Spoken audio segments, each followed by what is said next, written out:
Hala Live rero ati imeze gute? Hala Live cyambere ni platform hiraba ngo uri umugabo canke uri umugore. Platform ya nyuma ariyo ngiye kubabwira ikora nka Popo Live nayo nyene, donc ni nama platform usanga akora ibintu bya streaming.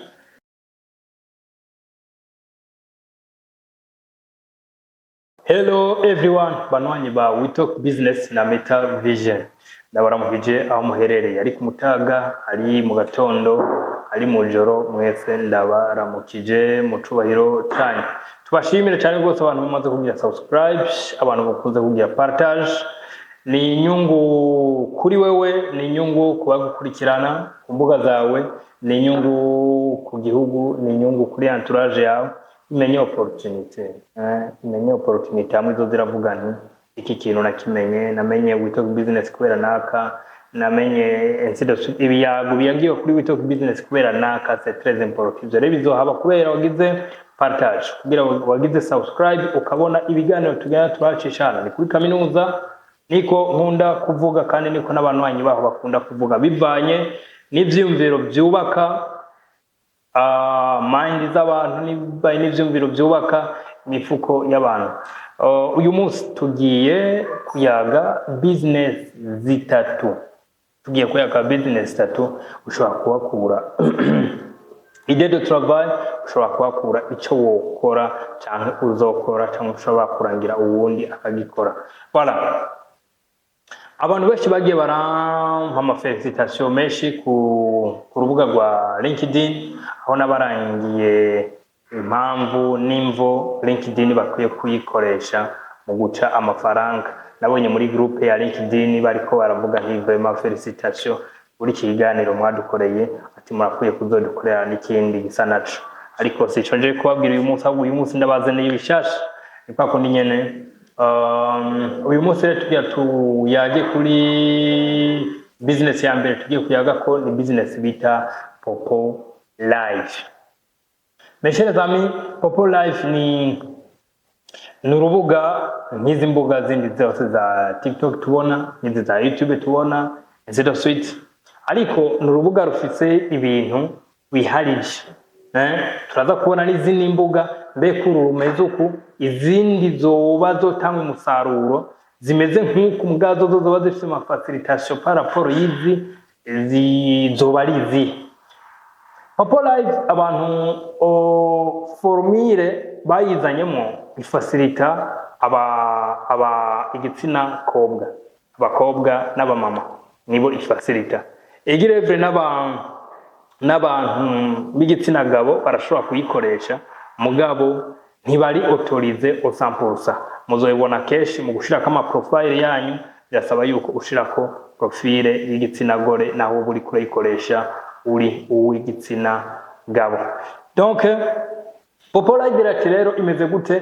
Popo Live bagusaba yuko ugenda kuri live ufise ikiyago uri buyagisha, canke uja ko atandiki muri buvuge amasaha 2 ku munsi. Akandi gafacilita, akandi novuga yuko kameze nk'agakunda kugora abantu muri Popo Live, ni ikintu cyo gutena ayo masaha 2 bari kuri live, ari navyo tugiye kuyaga ko bishobora kuba biri bifacilita abantu par rapport ya Popo Live.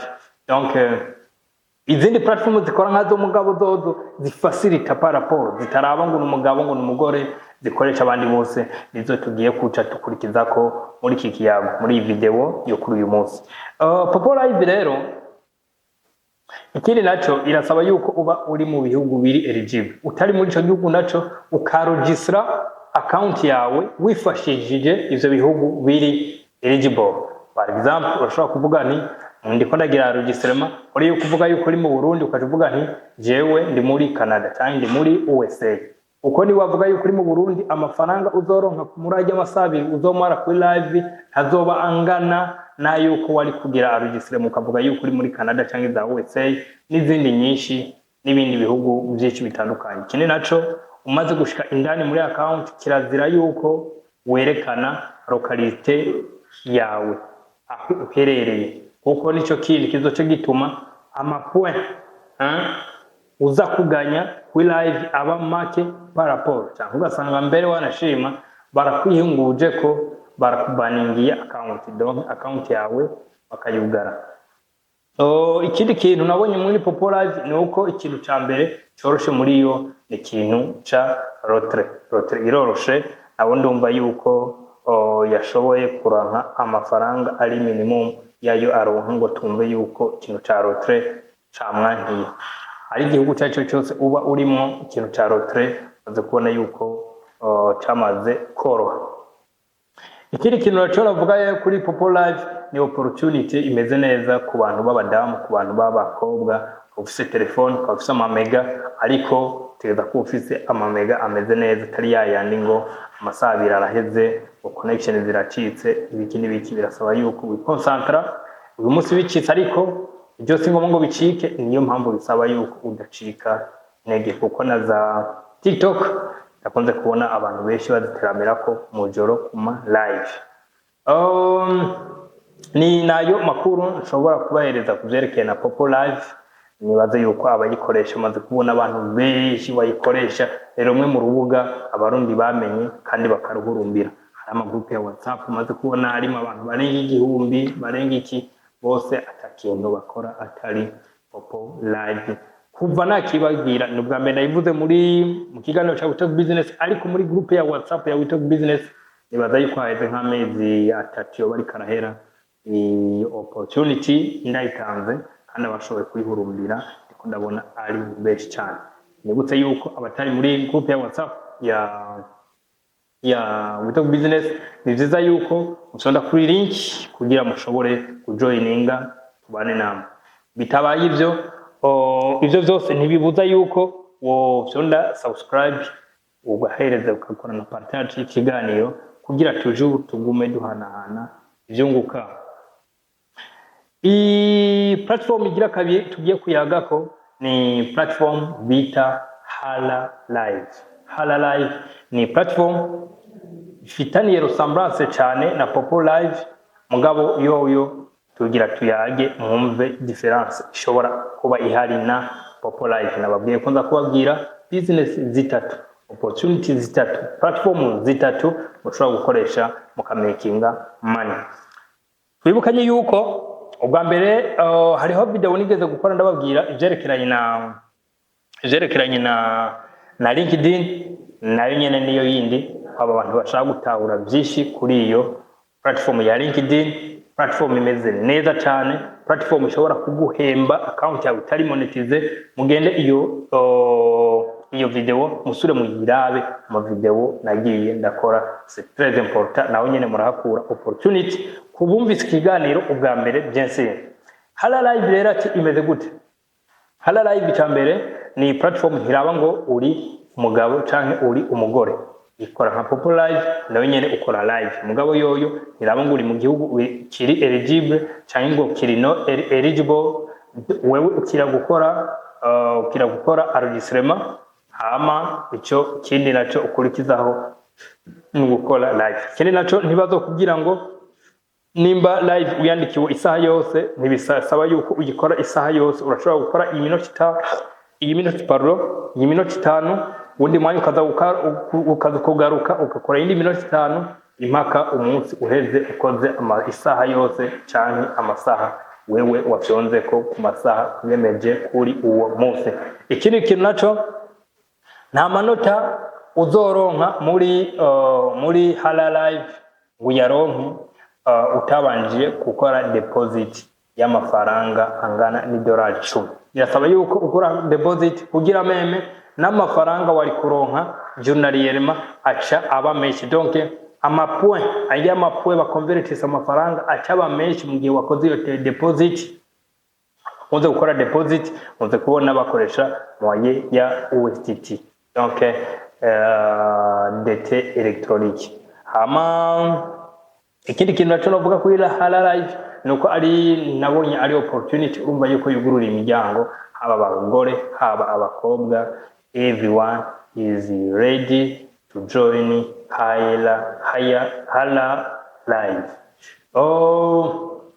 Ikindi kintu nkunze kubona kuri Hala Live nibaza yuko nzokibona nuko nabonye abarundi ikintu catumye batayihurumbira cane nico kintu ca deposit. Nibaza yuko ariko ku bantu bumvise opportunity yo kujoininga kuko ishobora kubahereza umusaruro urenze, kuko amafaranga minimum de depo, amafaranga minimum d'orotre bavuga iyo wakoze ijya depo ya $10 bica uca usanga uwo yaronka meme dans 2 semaines nayo angana n'amapwe ibihumbi 100 navyo bivara $20, donc urashobora kubironka banda 14 jours. Voilà. Platform ya nyuma ariyo ngiye kubabwira ikora nka Popo Live nayo nyene, donc ni nama platform usanga akora ibintu bya streaming. Yo uyu munsi ndiko ndababwira niyo bita Bigo Live. Bigo Live ni indi platform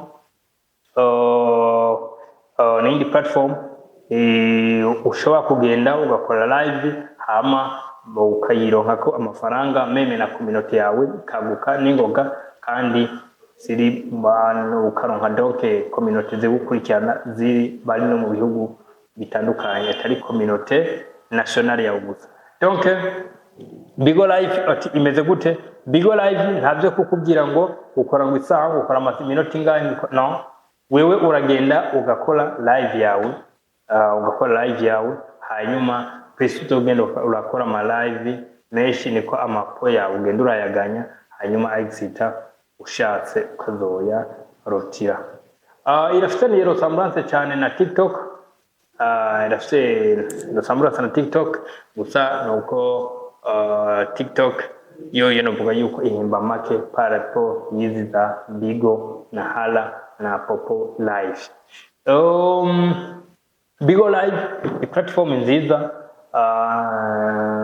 verification iri simple, risifiye ko ufise passport canke ufise meme na identité imeze neza, meme mbere n'izi za Popo Live na Hala zose